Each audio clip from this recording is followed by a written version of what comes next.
Good morning students, I welcome you all in your maths online class. So students, in the previous class we discussed about some properties of integers like addition and subtraction, closure, commutative, associative and etc. So now today properties of multiplication of integers is our next property. First closure property in multiplication. Integers के multiplication की closure property क्या होती है? जैसे closure property आप सभी को पता है स्टूडेंट्स, आप इसको ऐसे समझिए जैसे आप किसी नंबर को मल्टीप्लाई कर रहे हैं, कोई भी दो इंटीजर्स हैं लाइक 5 मल्टीप्लाई बाय 2। जब आप मल्टीप्लाई करेंगे तो आंसर आएगा 10। आपने फर्स्ट इंटीजर लिया 5, सेकेंड इंटीजर लिया 2। ये दोनों इंटीजर जब आप मल्टीप्लाई कर लेते हैं तब आपका आंसर आता है 10। 10 इज ऑल्सो एन इंटीजर। ऐसा एक और एग्जाम्पल ले लेते हैं 6 मल्टीप्लाई बाय -3। इसका आंसर आएगा 6 3 = 18 और यहाँ पे आएगा negative sign. 6 is an integer, positive integer, -3 is an negative integer and the answer -18 is also a negative integer. So students, closure property यही कहती है कि आप कोई भी दो इंटीजर्स को मल्टीप्लाई कीजिए तो आंसर में भी वापस इंटीजर आएगा। Next commutative property. Commutative property के according if you multiply two numbers like 5 multiply by 2 is equals to 2 multiply by 5। This is the commutative property. Means if you multiply 10, 5 and 2 you get 10 and if you multiply 2 and 5 you will get 10। Answer equal रहता है। This is the commutative property. Next multiplication by zero. किसी भी number का multiplication zero से करने पे answer क्या आता है? Like 5 multiply by 0 will get the answer 0। If you multiply -3 by 0 you will get 0।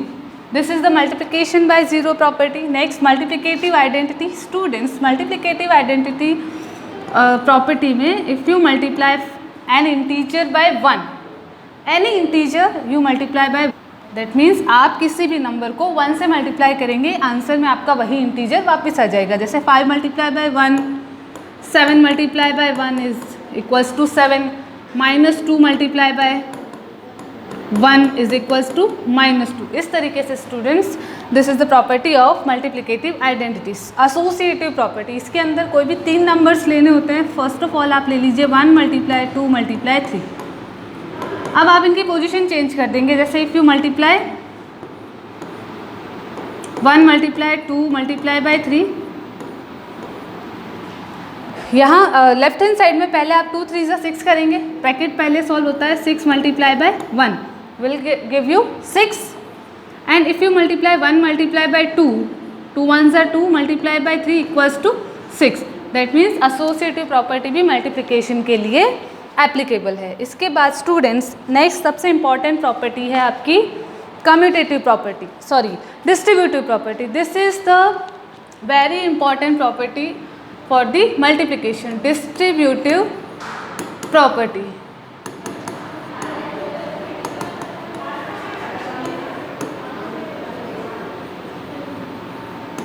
इसका जो फॉर्मूला बेस्ड आपको मैं बता देती हूँ। इस फॉर्मूला के अंदर जैसे सपोज कोई भी 3 नंबर्स हैं A, B एंड C। कोई भी 3 नंबर्स हैं A, B एंड C, जिसमें से A को मल्टीप्लाई के लिए बाहर रखा है एंड B + C को एडिशन में रखा है इन ब्रैकेट।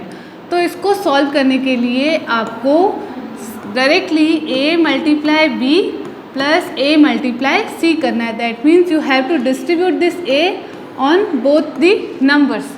एक एग्जाम्पल, नॉर्मली जब बोर्डमास रूल यूज़ करते हैं तब आप क्या करते हैं? 7 + 3 को 10 कर लिया, 10 मल्टीप्लाई बाय 4 40। लेकिन if question ask you to use distributive property, then आप लोग क्या करेंगे? First you multiply 4 and 7 and then you multiply 4 and 3। 4 7 = 28, 4 3 = 12। 28 + 12 is equals to 40। Means BODMAS rule से भी यही आंसर आ रहा है और डिस्ट्रीब्यूटिव प्रॉपर्टी से भी इसका आंसर 40 है। एक और एग्जाम्पल इसका हम ले लेते हैं। अब की बार हम यहाँ पे यूज़ करेंगे negative number. 4 multiply by 7 -3। Okay, 4 multiply by 7 -4 multiply by 3। 28 minus 12 is equals to 16. This is the distributive property of multiplication. Hence division properties के अंदर अगर आप क्लोजर कम्यूटेटिव एसोसिएटिव प्रॉपर्टी को अप्लाई करने की कोशिश करेंगे तो वो एप्लीकेबल नहीं है, क्योंकि इफ़ यहाँ पर आप डिवीजन कर रहे हैं, कम्यूटेटिव प्रॉपर्टी में डिवीजन कर रहे हैं। कम्यूटेटिव प्रॉपर्टी क्या होती है, जैसे यहाँ पे एक नंबर आपने लिया 12 डिवाइड बाय 3, 12 डिवाइड बाय 3 से आंसर क्या आएगा 4। लेकिन इफ़ कम्यूटेटिव प्रॉपर्टी आप अप्लाई करते हैं तो 4 डिवाइड बाय 12 से भी आंसर, 3 डिवाइड बाय 4 से भी आंसर आपका क्या आना चाहिए, 3 डिवाइड बाय 12 का आंसर भी आपका 4 आना चाहिए। लेकिन इसका आंसर आता है 1/4, जो दोनों इक्वल नहीं है, तो कम्यूटेटिव प्रॉपर्टी यहाँ पे अप्लाई नहीं कर सकते हम। नेक्स्ट एसोसिएटिव प्रॉपर्टी अगर हम देखें, जैसे एसोसिएटिव प्रॉपर्टी होती है, यहाँ पे हम ले लेते हैं 28 डिवाइड बाय 12 डिवाइड बाय 3, ये यहाँ पे लिया। अब हम इसको सॉल्व करेंगे। यहाँ पे 12 divide by 3 is 4, 4 divide by 28, 4 divide by 28, 4 7 ज़ा 28, ओके। लेकिन अगर एसोसिएटिव प्रॉपर्टी के अंदर हमने इसकी पोजीशन चेंज की, if 28 divide by 12 divide by 3, तो स्टूडेंट्स यहाँ पे ही आप देख रहे हैं 28 और 12 का डिवीजन जो है फ्रैक्शनल नंबर में आएगा और उसके बाद उसमें 3 का डिवीजन भी करना है, तो यहाँ पे ये अप्लाई नहीं होता है, डिवीजन में ये प्रॉपर्टी अप्लाई नहीं होती है। एक और इसका प्रॉपर्टी है डिवाइड बाय 0 की प्रॉपर्टी। इफ़ एनी नंबर, कोई भी इंटीजर नंबर है उसको आप 0 से डिवाइड करते हैं तो ये टर्म डिफाइंड नहीं है, क्योंकि किसी भी नंबर को 0 से डिफाइंड नहीं कर सकते।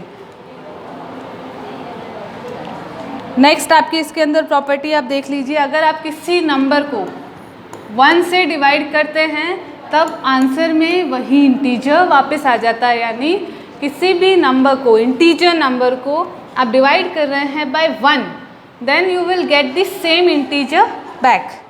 सो these are the some properties of multiplication and division of the integers. आपकी प्रॉपर्टीज यहाँ पे फिनिश हो गई है। अब नेक्स्ट क्लास में हम एक्सरसाइज स्टार्ट कर लेंगे 1.1 एंड 1.2।